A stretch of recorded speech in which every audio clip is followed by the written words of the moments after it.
Өнөөдрийн Монгол улс 2 цэг тэгийн тодорхойлт нь юу юм? Би бол яг Монголд байдаг Монгол философчийн хувьд Монгол орныг шүмжтэй нүдээр хардаг, Монголын нийгмийн шүмжтэй нүдээр харна. Монгол хүнийг шүмжтэй нүдээр харна. Үүгээр философч хүн чинь нөгөө дандаа үнний зөвийг илчилж гаргаж ирдэг учраас нэг бүхэл сэдвээр ажилладаг. Монгол улс 2 цэг тэг эхэлсэн байгаа.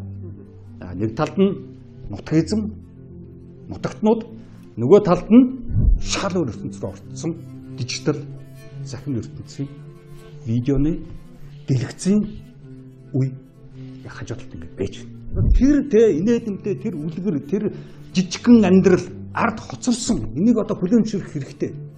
Бидний бүх инээдэмт амьдрал ард хоцорсон. Бяцхан хямдхан амьдрал. Жохон юмд нэг баярлж хөөрдөг. Даанчтай. Иймч байх гэж. Арай ийм биш үсттэй. Өнөөдөр 2 цаг 0 бол тэр арайчтай гэж хэлсэн чинь бидний бодиттой л болчихсон. Шоолж исэн маань, шоглож исэн маань, тэгээд өнгөрчих нь үсттэй гэж байсан маань зүгээр бодиттой өдөр тутам болчихсон. Тэгэхээр бидний бүх амьдрал маань хошин шог, инээдэмтэй ийм сан болчиход байна шүү дээ. Монгол улс 2 цэг тэг хэлсэн. Одоо энийг хүлээмжшүүлэх, энийг тодорхойлох, энийг ойлгох маш хариуцлагатай үеэр хэлсэн.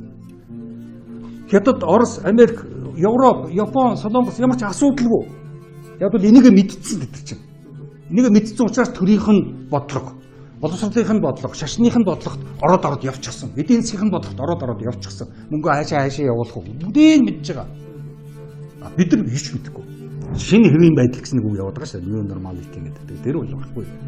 Шал өөр цаг үе ирсэн. Техник технологийн цаг үе ирсэн.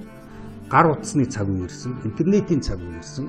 Тэгэхээр цаашаа одоо бид нар чинь artificial intelligence ярих гэдэг шүү дээ. Одоо chat GPT ярих гэдэг шүү дээ. Ийм цаг үе ирчихсэн. Ааваасаа ээжээсээ асуухгүй chat GPT-гээс асуучих шүү дээ.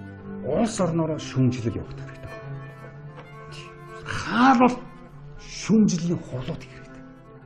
Нэг онд гарчаад байгаа шүү дээ. Одоо бид хагасаа өдөр лекц уншин. Монгол улс 2 цэг тэг гэсэн.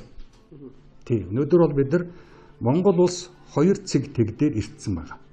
1 цэг тэг болвол ард үлдсэн.